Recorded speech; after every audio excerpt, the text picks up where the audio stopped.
अब देखिए, संचारक पदार्थ आदि के विधिवत कब्जे के लिए दंड, सेक्शन 20। कोई भी व्यक्ति जो कोई संचारक कोरोसिव पदार्थ या द्रव परिस्थितियों में अपने शरीर पर रख कर ले जाएगा या जानते हुए उसे अपने कब्जे या नियंत्रण में रखेगा। संचारक जो क्षरण करने वाला हो, नष्ट करने वाला हो, खतरनाक तरीके का पदार्थ हो, वो संचारक पदार्थ है। जिनसे ऐसा युक्तियुक्त संदेह उत्पन्न होता है कि वह किसी विधिपूर्ण उद्देश्य के लिए उसे अपने शरीर पर रख कर नहीं ले जा रहा है, अब विधि विरोध तरीके से ले जा रहा है, मतलब बारूद लेके जा रहा है, हथियार लेके जा रहा है कुछ, या उसे किसी विधि विरोध उद्देश्य से अपने कब्जे या नियंत्रण में नहीं रखे हुए, मतलब विधिपूर्ण तरीके से नियंत्रण में नहीं रखे हैं, उस दिशा में, जबकि यह दर्शित न कर सकता हो कि वह उसे किसी विधिपूर्ण उद्देश्य से अपने शरीर पर रख कर ले जा रहा था या कब्जे में नियंत्रण में रखे हुए था, कारावास से 3 वर्ष तक की और जुर्माने से भी दंडित किया जाएगा। तो समाज विरोधी क्रियाकलापों का नियंत्रण, आपको लग रहा है समाज में कोई ऐसा व्यक्ति है जो इलीगल तरीके से हथियार, बारूद या अन्य कोई संचारक पदार्थ ले जा रहा है अपने साथ, खतरनाक है और लीगल फॉर्मेट नहीं है उसके पास में, लीगल तरीके से नहीं, इलीगल तरीके से ले जाए तो 3 वर्ष का कारावास और जुर्माने से दंडित कर देगा। संचारक पदार्थ 3 वर्ष कारावास और जुर्माने से दंडित, इतना आपको याद रखना है बस इसमें। 21, क्षेत्र के निवासियों पर सामूहिक जुर्माने का अधिरोपण। अब बताइए कौन सी धारा में सामूहिक जुर्माना लगाया गया, इससे पहले अपन कहाँ पढ़े हैं? SC/ST एक्ट की कौन सी धारा सामूहिक जुर्माना की बात बताती है? बताइए जल्दी, कौन बताएगा? कौन सी? हाँ, 16 धारा। हाँ बिल्कुल सही कालन जी, 16 धारा है सामूहिक जुर्माना। यहाँ पे धारा 21 है, 21 में सामूहिक जुर्माना लगाया जाता है। तो यहाँ पे ध्यान दीजिएगा, यहाँ पे आप चाहें तो इसके बाजू में लिख लीजिए रिलेवेंट सेक्शन 16 SC/ST एक्ट, ऐसा आप लिख लीजिए, जिससे आपको यहाँ पे ये ध्यान रहे जब आप ये पढ़ें 21 तो आप 16 यहाँ पे टच कर लें, तो आपको ये 16 के बहाने पे याद हो जाएगी। 16 तो हम लोगों को याद है, ये भूलेंगे। लेकिन यदि राज्य सरकार, गोला कीजिए राज्य सरकार, ये राज्य सरकार का पावर होता है सामूहिक जुर्माना लगाना, को यह प्रतीत हो कि किसी क्षेत्र के निवासियों का कोई वर्ग या उपवर्ग ऐसे अपराधों के किए जाने से संबंधित है, ऐसे अपराधों के किए जाने का दुष्पीड़न कर रहा है जिनकी परिणति मृत्यु, घोर उपैती, संपत्ति की हानि, नुकसान में, उद्यापन या फिरौती के विप्रहण में होती है अथवा होने की संभावना है, ऐसे अपराधों के किए जाने से संबंधित व्यक्तियों को संश्रय दे रहा है, संरक्षण दे रहा है, हरबड़ कर रहा है, अपराधियों का पता लगाने, पकड़वाने में अपनी शक्ति भर पूरी सहायता नहीं दे रहा है, ऐसे अपराधों के किए जाने से संबंधित तात्विक साक्ष्य दबा रहा है, तो राज्य सरकार अधिसूचना द्वारा क्षेत्र के निवासियों के वर्ग या उपवर्ग के सामूहिक जुर्माना अधिरोपित कर सकती है। अब देखिए, कोई व्यक्ति है, कोई निवासी है, तो ज़्यादातर क्या है, समाज और परिवार के लोग हाइड कर लेते हैं कि इसको पकड़ के ना ले जाए कोई, ऐसा कोई करता है तो उनको ऊपर सामूहिक जुर्माना लगाए जाने की बात स्टेट गवर्नमेंट करती है।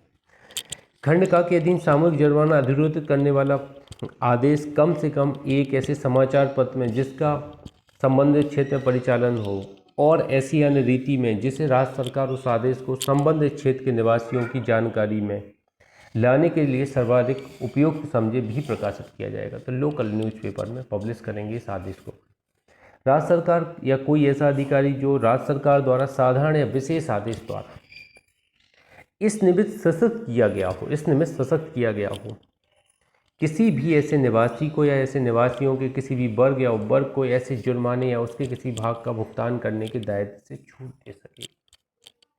यहाँ से कोई अन्य व्यक्ति हैं, उनको जुर्माना अधिरोपित करने, उनको छूट भी प्रदान कर सकती। कोई बुजुर्ग आदमी है, वो क्या करेंगे, मान लो अस्थिर आदमी है, बीमार हैं, अब इन लोगों से क्या अपन फाइन लेंगे? तो जितने ऐसे लग रहे हैं अपराध में सक्रिय हो सकते हैं, उनके ऊपर फाइन लगा देंगे। कुछ लोगों को छूट प्रदान करने का भी पावर यहाँ राज्य सरकार अधिकारी को है। तीसरा, जिला मजिस्ट्रेट ऐसी जांच करने के पश्चात जैसे कि वह आवश्यक समझे ऐसे जुर्माने को उन निवासियों के बीच विभाजित करेगा जो जुर्माने का भुगतान करने के लिए सामूहिक रूप से दायी हों, और ऐसा प्रभाजन ऐसे निवासियों के अपने अपने साधनों के संबंध में जिला मजिस्ट्रेट के निर्णय के अनुसार किया जाएगा। अब प्रभाजन आप लोग समझ रहे हैं ना? प्रभाजन अपन लोग TPA वगैरह में पढ़ते हैं। प्रभाजन क्या करते, जैसे हम लोग हैं 10-12 लोग हैं, तो हम लोग क्या करते, चलो मैंने कहा ऐसा करते हैं,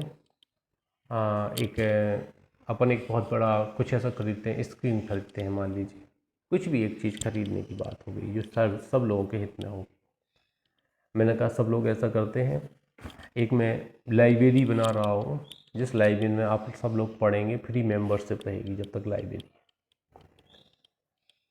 सब लोग 1,000 रुपये दो, हम लोग 10, 12, 13 लोग हैं, 13-14 हज़ार रुपये में पूरी लॉ की किताबें मंगाते हैं। पूरी जो ऑथेंटिक किताबें वो अपने लाइब्रेरी में रहेंगी, आप लोगों की एसेस में रहेगी। बाहर का कोई लड़का आएगा उसका अपन कार्ड बनाएंगे।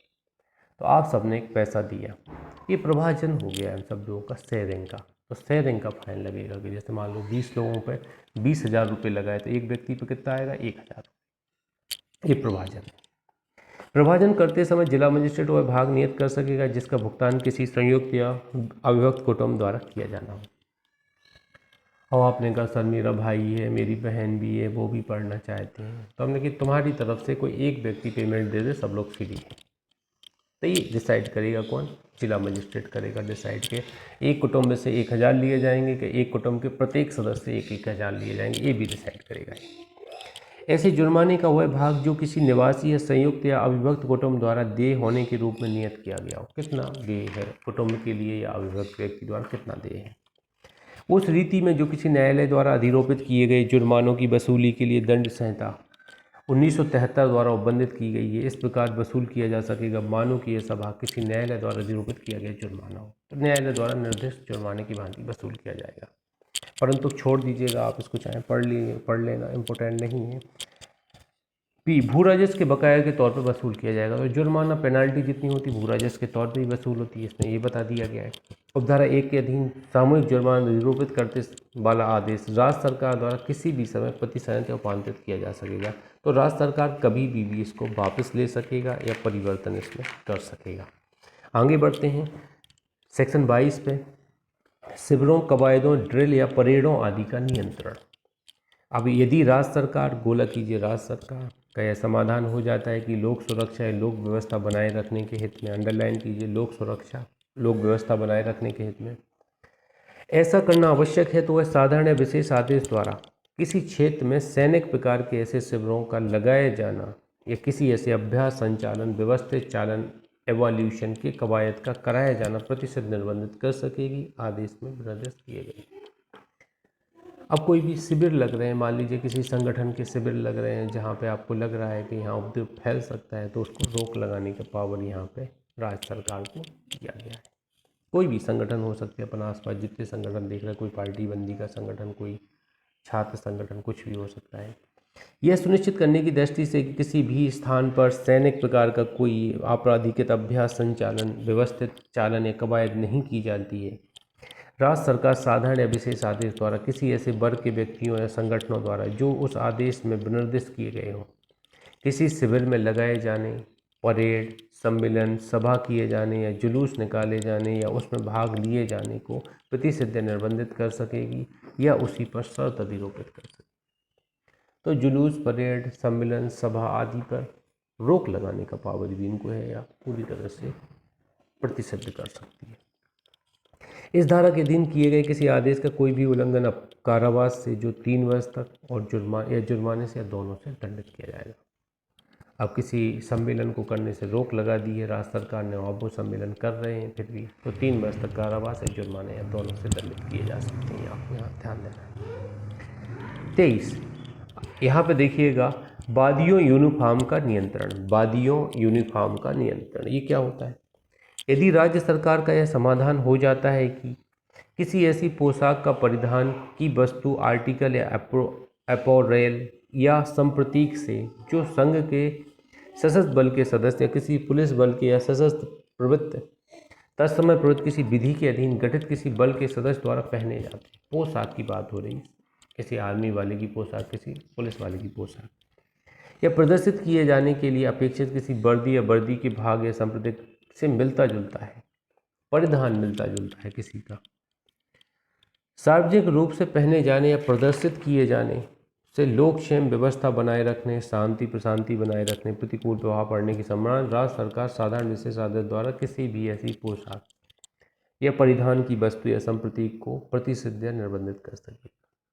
अब देखिए आज के समय में, अब देखिए आर्मी वाले लोअर बहुत ज़्यादा चलते हैं, खासतौर से लोअर और अपर जो पहनते हैं, टी शर्ट महिलाओं में ज़्यादा है, लड़कियां ज़्यादा पहन रही हैं आज के समय में। बाहर देखिए आप मार्केट में तो डिफेंस वाली जो पोशाक होती है उसमें लोअर और टी शर्ट आते हैं गर्ल्स के लिए, तो ये पहने जा रहे हैं।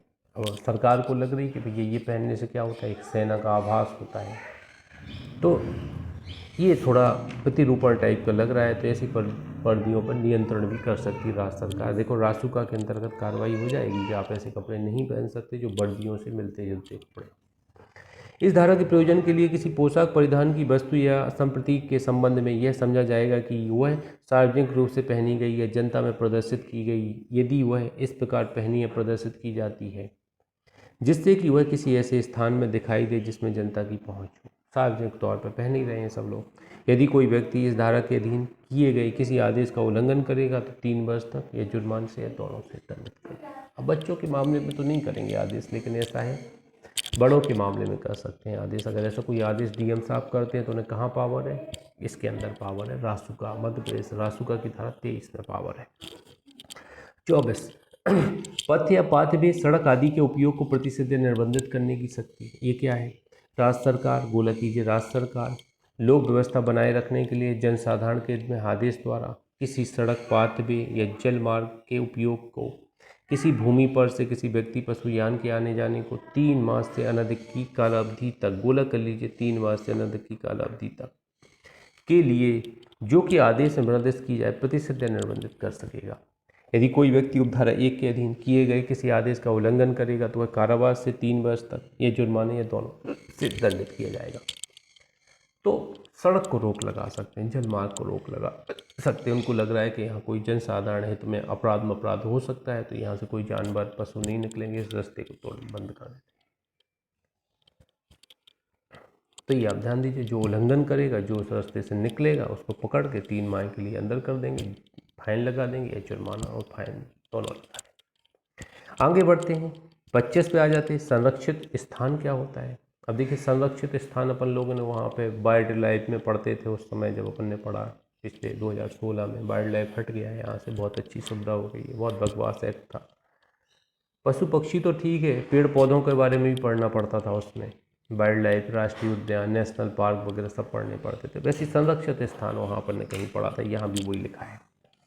यदि राज्य सरकार, गोला कीजिए राज्य सरकार जनसाधारण के हित में, गोला अंडरलाइन कीजिए जनसाधारण के हित में, किसी स्थान या किसी वर्ग के स्थानों के संबंध में आवश्यक या समीचीन समझती है कि आपराधिकृत व्यक्तियों के प्रवेश रोकने के लिए विशेष पूर्वावधानियां बरती जानी चाहिए तो राज्य सरकार आदेश द्वारा उस स्थान को या यथास्थिति उस वर्ग के प्रत्येक स्थान को संरक्षित स्थान घोषित कर सकेगी।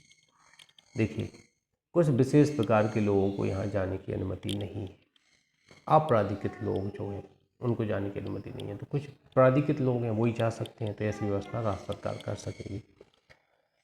उस स्थान को या यथास्थिति उस वर्ग के प्रत्येक स्थान को संरक्षित स्थान घोषित कर सकेगी। कौन करेगा घोषित, राज्य सरकार करेगी। और तदुपरि उस समय तक जब तक कि वह आदेश प्रवृत्त रहता है, यथास्थिति उस स्थान या उस वर्ग या प्रत्येक स्थान इस अधिनियम के प्रयोजन में संरक्षित स्थान होगा।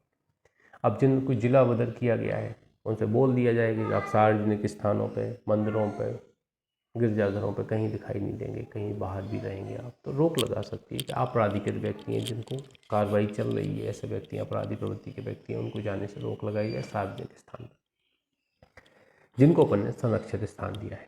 कोई भी व्यक्ति राज्य सरकार की या जिला मजिस्ट्रेट की या ऐसे अन्य अधिकारी की जो राज्य सरकार द्वारा इस निमित्त प्राधिकृत किया जाए अनुज्ञा के बिना किसी भी संरक्षित स्थान में प्रवेश नहीं करेगा, उस पर या उसमें नहीं रहेगा, उस पर से नहीं जाएगा, उसमें समीप नहीं रहेगा। अब कोई सम्मेलन हो रहा है मान लो, उसमें सम्मेलन में आपको रोक लगा दी गई तो आप नहीं जाएंगे, आपराधिकृत व्यक्ति हैं आप, तो स्पेसिफाई किया जा सकता है। तीसरा, जहां उपधारा 2 के अनुसरण में किसी व्यक्ति को किसी संरक्षित स्थान में प्रवेश करने, उस पर या उसमें रहने या उस पर से जाने की अनुज्ञा दी जाती है, वहां वह व्यक्ति ऐसे अनुज्ञा के अधीन कार्य करते समय अपने आचरण को विनियमित करने के लिए ऐसे निर्देशों का अनुपालन करेगा जो उस प्राधिकार दिया जाए, अनुज्ञा दी जाए। और कहीं पर परमिट कर भी देते हैं अपराधिकृत व्यक्ति को तो उसको निर्देशों का पालन करना पड़ेगा। चौथा, यदि कोई व्यक्ति इस धारा के किसी उपबंध के उल्लंघन में, इस धारा के किसी उपबंध के उल्लंघन में क्या करता है, देखिए किसी संरक्षित स्थान में प्रवेश करेगा, रहेगा, ऐसे किन्हीं भी अन्य कार्रवाई पर जो उसके विरुद्ध की जा सकती है प्रतिकूल प्रभाव डाले बिना उसे किसी पुलिस अधिकारी द्वारा, राज्य सरकार द्वारा, निमित्त प्राधिकृत व्यक्ति द्वारा वहाँ से हटाया जा सके। संरक्षित स्थान में जाएगा कोई व्यक्ति, प्रवेश करेगा तो हटवा देंगे पुलिस अधिकारी द्वारा, ये पावर यहाँ है। यदि कोई व्यक्ति इस धारा के उपबंधों में से किसी उपबंध का उल्लंघन करेगा तो कारावास से 3 वर्ष तक या जुर्माने या दोनों से, ये बेसिक फंडा वाला कारावास है, इसमें सबसे ज़्यादा 3 वर्ष का कारावास है, जुर्माने या दोनों दिया जाता है। 26, अब देखिए संरक्षित स्थान हो गया। मैंने कहा आपको स्वामीनारायण मंदिर नहीं जाना है। इंदौर में एक स्वामीनारायण मंदिर है जिसकी कीमत 22-25 करोड़ बताई जाती है। आप कभी जाएं तो खंडवा नाके पे, मैं उधर रहता था, राधा स्वामी के बाजू में ही बना हुआ है, देख के जरूर आइए। उनका श्रृंगार बहुत बढ़िया होता है, पर डे श्रृंगार किया जाता है, बहुत महंगे कपड़े पहनाए जाते हैं भगवान जी को, राधा कृष्ण होते हैं, लगभग ऐसे मंदिर है। तो अपने स्थान हो गया एक, मान लीजिए मंदिर हो गया स्थान। अब क्षेत्र की बात हम कर रहे हैं कि मान लीजिए विजयनगर एरिया, देवास नहीं जाना है, उज्जैन नहीं जाना, एक क्षेत्र की बात कर रहे हैं। तो ये संरक्षित क्षेत्र 26 में, ये भी राज्य सरकार को पावर है, वो भी राज्य सरकार को पावर है। देखिए यहाँ भी 3 वर्ष का कारावास, जुर्माना है, दोनों बिल्कुल सेम लिखा हुआ है। यदि राज्य सरकार जनसाधारण के हित में आवश्यक समीचीन समझती है किसी क्षेत्र में व्यक्तियों को प्रवेश को विनियमित किया जाए तो राज्य सरकार इस अधिनियम के अधीन अनुबंधों प्रतिकूल प्रभाव डाले बने आदेश द्वारा ऐसे क्षेत्र को संरक्षित क्षेत्र घोषित कर सकेगी। तो राज्य सरकार आदेश करके ऐसे क्षेत्र को संरक्षित क्षेत्र घोषित कर सकेगी। और तदुपरि उस समय जब कि वह आदेश प्रवृत्त रहता है ऐसा क्षेत्र इस अधिनियम के प्रयोजन के संरक्षित क्षेत्र होगा। तो कौन डिसाइड करती है संरक्षित क्षेत्र? राज्य सरकार। देखो संरक्षित स्थान एक स्थान हो गया, मान लीजिए एक कमरा बना हुआ है मेरे गार्डन में, आपको उस कमरे में नहीं जाना है, कैसे इसमें कुत्ता पला हुआ है, काट लेगा, लेब्राडोर है, ठीक है, ये स्थान हो गया। संरक्षित क्षेत्र क्या हो गया? एक बड़ी एरिया होती है, जैसे मान लीजिए आपको विजयनगर एरिया में नहीं जाना है, ये संरक्षित क्षेत्र है, उस एरिया में नहीं देखे जाएंगे आप। ऐसा कुछ अनुमान यहाँ पे आप दिमाग में बैठा के चलिए तो याद होगा। एक ऐसी तारीख को या ऐसी तारीख के पश्चात जो उपधारा 1 में अधीन किए गए आदेश की विनिर्देश की जाए तथा किन्हीं ऐसी छूटों के अधीन रहते हुए जिनके लिए आदेश द्वारा उपबंध किया जाए। कोई भी ऐसा व्यक्ति जो उक्त आदेश की तारीख के पूर्व उक्त आदेश द्वारा संरक्षित क्षेत्र के रूप में घोषित किए गए क्षेत्र का निवासी नहीं था, उक्त आदेश में निर्दिष्ट किए गए प्राधिकारी या व्यक्ति द्वारा उसे दिए गए लिखित अनुज्ञा पत्र के निबंधनों के अनुसार ही उस क्षेत्र में प्रवेश करेगा, उसमें रहेगा, अन्यथा नहीं। तो निबंधनों अनुज्ञा के आधार पर ही रहेगा, अन्यथा नहीं रहेगा।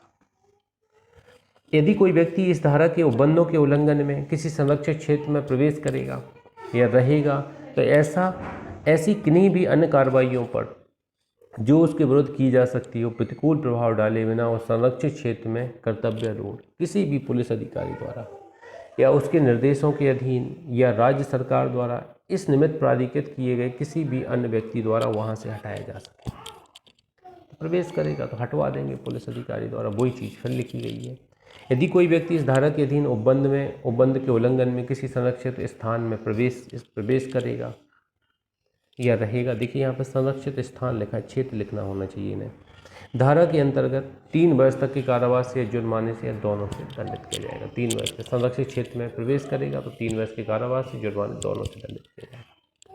तो संरक्षित स्थान 25 में है और 26 में संरक्षित क्षेत्र है। सेम प्रोविजन है, राज्य सरकार का पावर है, जनसाधारण के हित में रोक लगा सकते हैं उस स्थान में या उस क्षेत्र में जाने से। अगर कोई उल्लंघन करता है 3 वर्ष का कारावास, जुर्माना या दोनों से दंडित किया जाएगा।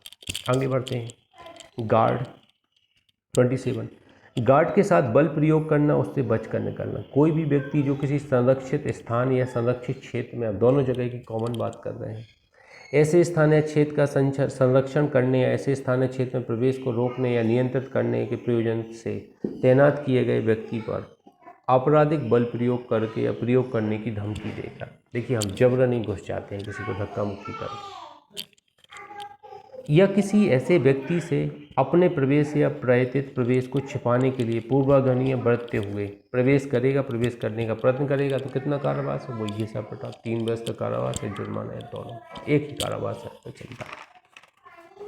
सेक्शन 28, थोड़ा और धैर्य बनाए रखिएगा, 5 से 10 मिनट लगेंगे अपन को, फिर अपन जीएस पे आएंगे। कतिपय स्थानों क्षेत्रों के लिए आदेश। अब देखिए स्थान जो संरक्षित है, संरक्षित क्षेत्र है, उनके लिए आदेश। और मिष्टू आवाज़ नहीं करो बेटा। इस अधिनियम के किसी अन्य उपबंध पर प्रतिकूल प्रभाव डाले बिना राज्य सरकार किसी ऐसे अन्य स्थान या क्षेत्र के बारे में जो उनके द्वारा संरक्षित स्थान या संरक्षित क्षेत्र घोषित किया गया है। ठीक है, राज्य सरकार का पावर यहाँ भी है। किसी ऐसे अन्य स्थान या क्षेत्र के बारे में जिसके संबंध में उसे यह आवश्यक प्रतीत होता है कि ध्वंसक कार्रवाइयों को रोकने दबाने के लिए समुदाय के जीवन के लिए आवश्यक प्रदायों और सेवाओं को बनाए रखने के लिए विशेष पूर्वधानियाँ बरती जाए, मतलब विशेष मेजरमेंट की जरूरत है। ऐसे स्थानीय क्षेत्र में व्यक्तियों के प्रवेश को या ऐसे स्थानीय क्षेत्र या उसके समीप में उनके आचरण को नियंत्रित या विनियमित करने के लिए आदेश कर सके। किसी तरह की गतिविधि ना हो जाए, कोई आपराधिक प्रवृत्ति ना हो जाए, इसको रोकने के लिए ये विशेष कार्रवाई यहाँ पे करते हैं। सेक्शन 28 आदेश करने का पावर है। ऐसे स्थान या क्षेत्र के व्यक्तियों के प्रवेश को या ऐसे स्थान या क्षेत्र या उसके समीप में उनके आचरण को नियंत्रित विनियमित करने के लिए आदेश कर सकेगी। कौन कर सकेगी? राज्य सरकार कर सकेगी।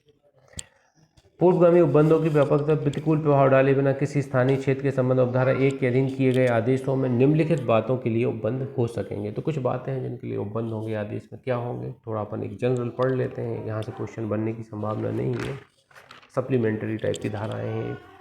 ऐसे स्थानीय क्षेत्र में व्यक्तियों के प्रवेश को निर्बंधित करने के लिए और किसी ऐसे व्यक्ति को जो आदेशों के उल्लंघन में उस स्थानीय क्षेत्र में हो जो उस अधिनियम के उपबंधों के किसी उल्लंघन के लिए सिद्ध दोष ठहराया जा चुका, वहाँ से हटाने के लिए, वहाँ से हटाने का कि आपको यहाँ से सिद्ध दोष ठहरा दिया गया है रासुका के अंतर्गत, आपको यहाँ से हटना है, जिला बदल किया गया है। बी, यह अपेक्षा करने के लिए कि ऐसे स्थानीय क्षेत्र में किसी भी व्यक्ति या व्यक्तियों के वर्ग की उपस्थिति बेहद प्राधिकारी को अधिसूचित की जाए और किसी ऐसे व्यक्ति से जो किसी ऐसे अपराध के लिए सिद्ध दोष ठहराया गया हो। जैसा कि इस उपधारा के खंड 1 में उल्लिखित है, यह अपेक्षा करने के लिए कि वह ऐसे स्थान या क्षेत्र में रहते समय अपने आने जाने की रिपोर्ट दे और किसी ऐसी अन्य शर्त का अनुपालन करे जो बेहद प्राधिकारी द्वारा उस पर अधिरोपित की गई है। तो ये भी आप थोड़ा ध्यान दीजिएगा, कोई आने जाने पर रोक लगाई गई, कोई शर्तें अनुपालन करने की बात की गई तो उनका भी पालन यहाँ पे करना पड़ेगा ऐसे व्यक्ति।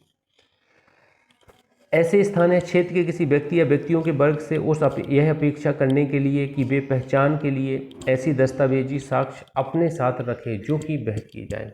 तो आपको आइडेंटिटी कार्ड साथ में रखने की बात यहाँ पर की जा सकती है। किसी व्यक्ति या व्यक्तियों के वर्ग को कोई विनिर्दिष्ट वस्तु अपने कब्जे या नियंत्रण में रखने के लिए प्रतिष्ठित करने के लिए, कोई विशेष प्रकार की वस्तु नहीं, बंदूक लेके नहीं आएंगे, तलवार लेके नहीं आएंगे, कुछ स्पेसिफिक चीज़ें लेके नहीं आएंगे।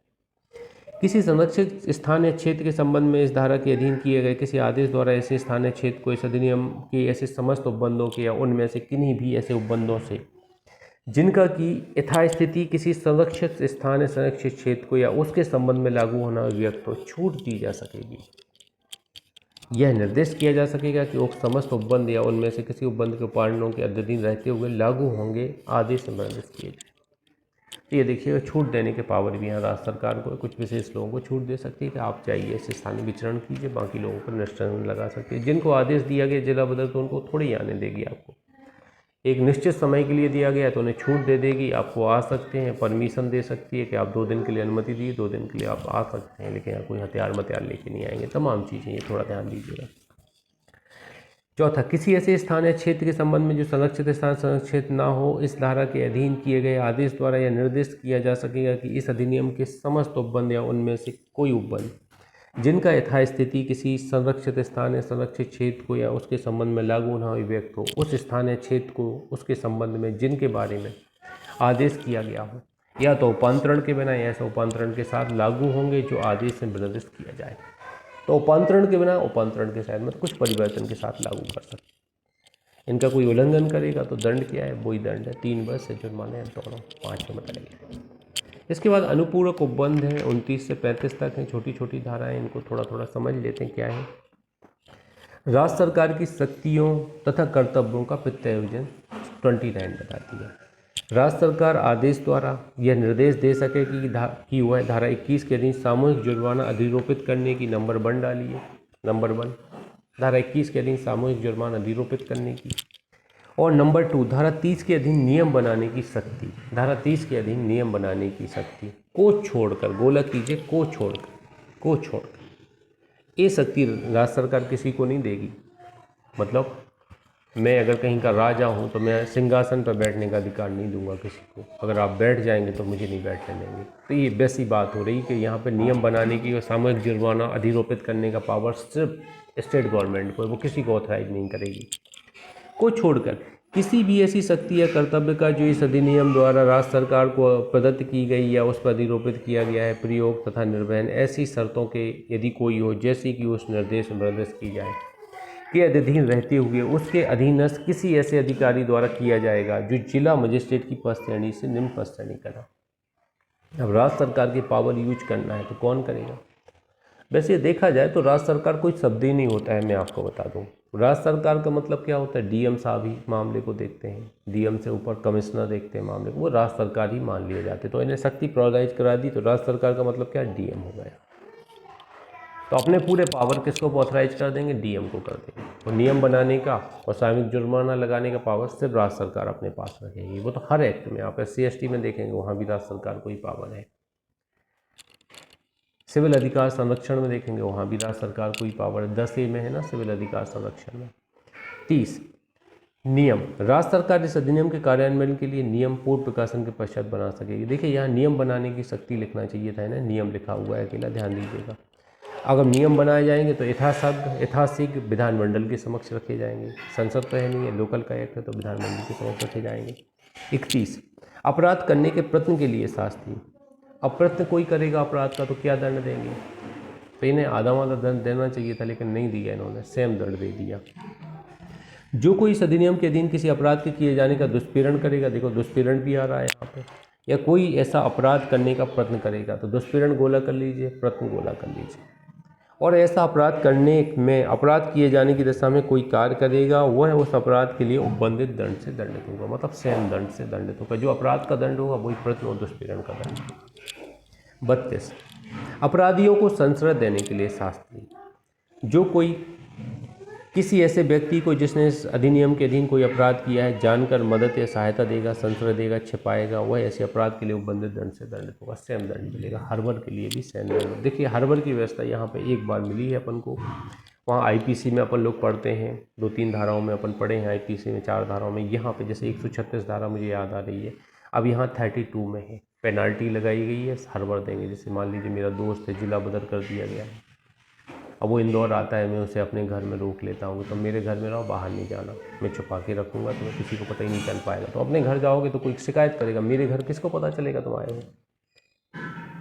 तो यहाँ पे दंडित किया जा सकता है। जो अपराध मैं करूँगा उस अपराध के समान दंड से दंडित किया जाएगा। संसद के अंतर्गत क्या क्या चीज़ें आती हैं, अपन पढ़ चुके, वही चीज़ यहाँ लिखी है। किसी व्यक्ति को आश्रय, भोजन, पेय, धन, वस्त्र, आयुध, गोला बारूद, प्रवहन के साधन देना। किन्हीं साधन से चाहे वे उसी प्रकार के हों या नहीं जिस प्रकार के इस धारा में परिगणित है, किसी व्यक्ति की सहायता पकड़े जाने से बचने के लिए करना। सहायता करना पकड़े जाने से बचने के लिए, ये भी आप कर सकते हैं। परित्राण किसी व्यक्ति, अब परित्राण क्या है? 33 बता दी परित्राण, इंडेमनिटी बोलते हैं इसको। किसी व्यक्ति के विरुद्ध किसी भी, देखो सद्भावपूर्वक कार्रवाई होती ना, छूट मिलती, कोई भी अपराध नहीं किया जाएगा, वही परित्राण है। इंडेमनिटी कैसे होगी, मतलब दूर कैसे रखा जाएगा, कोई भी व्यक्ति सद्भावपूर्वक कार्य करता तो कोई कार्रवाई नहीं होगी शहर में, ये बताएगा।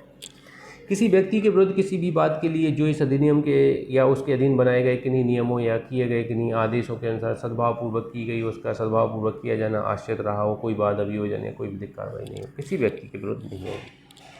इस अधिनियम के अधीन अभिव्यक्त रूप से अन्यथा उपबंधित के साथ सरकार के विरुद्ध किसी भी ऐसे नुकसान के लिए जो किसी बात के कारण हुआ हो, जिसका किसी ऐसे कारण का बात होना संभव हो, जो इस अधिनियम इसके अधीन किन्हीं नियमों या किन्हीं आदेशों के अनुसरण में सद्भावपूर्वक की गई, जिसका सद्भावपूर्वक किया जाना आश्रित रहा हो, कोई बात अन्य विधिक कार्रवाई नहीं हो। तो ये आप देख लीजिए, किसी भी व्यक्ति को यहाँ पे संरक्षण दिया गया सद्भावपूर्वक कार्रवाई का। देखिए परित्राण लिखा है इनका, 1990 का एक्ट बना है, इन्हें तब तो लिख देना था सद्भावपूर्ण कार्रवाई से संरक्षण नियम बनाने की शक्ति। इन धाराओं को आधा अधूरा लिखा है इन्होंने। स्टेट गवर्नमेंट है ना, तो थोड़ा निकम्याई से काम करते हैं लोग। संसद होगी तो प्रॉपर तरीके से बनाती, कॉपी पेस्ट करके रखती है। अब थोड़ा अलग अलग धाराएं भी लिखी हैं, 2-2 पैराग्राफ में, 2 लाइन की धारा बनती है, 4-6 लाइन की बना रखी, जबरदस्ती एक्ट बढ़ा दिया इसको। 34 अन्य विधियों का लागू होना वर्जित नहीं होगा। इस अधिनियम के उपबंध तत्समय प्रवृत्त किसी अन्य अधिनियम, अध्यादेश, विनियम के अतिरिक्त होंगे, उनका अनुसरण नहीं करेंगे। अब देखिए ये अध्यारोही प्रभाव को रोकती है कि ये अधिनियम अध्यारोही प्रभाव नहीं रखेगा, मतलब साथ साथ चलेंगे अन्य अधिनियम, तो इनको भी अलग नाम दे के इन्होंने लिख दिया यहाँ। किसी भी पुलिस अधिकारी द्वारा तलाशी ली जाने की शक्ति, ये थोड़ा एम्पावर्ड ज़्यादा दिया गया है कि कोई भी पुलिस अधिकारी रासुका में अगर कोई कार्रवाई होती है तो तलाशी ले सकता है कोई भी पुलिस अधिकारी। नंबर 1, कोई व्यक्ति जिसे राज्य सरकार द्वारा इस निमित्त प्राधिकृत किया गया हो। नंबर 2, यथास्थिति संरक्षित स्थान संरक्षित में प्रवेश करने वाले या प्रवेश चाहने वाले या उस पर उनमें रहने वाले उसको छोड़ने वाले किसी व्यक्ति की तथा ऐसे व्यक्ति द्वारा उसमें लाए गए यान, जलयान, पशु या वस्तु की तलाशी ले सकेगा। तलाशी के प्रयोजन के लिए ऐसे व्यक्ति यान, जलयान, पशु या वस्तु को निरुद्ध रख सकेगा। परंतु अनुसरण में स्त्री की तलाशी किसी स्त्री द्वारा ली जाएगी, अन्यथा नहीं। यह कि ऐसी तलाशी शिष्टता का समय ध्यान रखते हुए ली जाएगी। ये तो अपन लोग जानते हैं, मॉल वगैरह जाते रहते स्त्री की तलाशी स्त्री लेते हैं, तो यहाँ पे ये थोड़ा ध्यान दिया गया, पुलिस के समक्ष थोड़ा ज़्यादा देखा जाता है।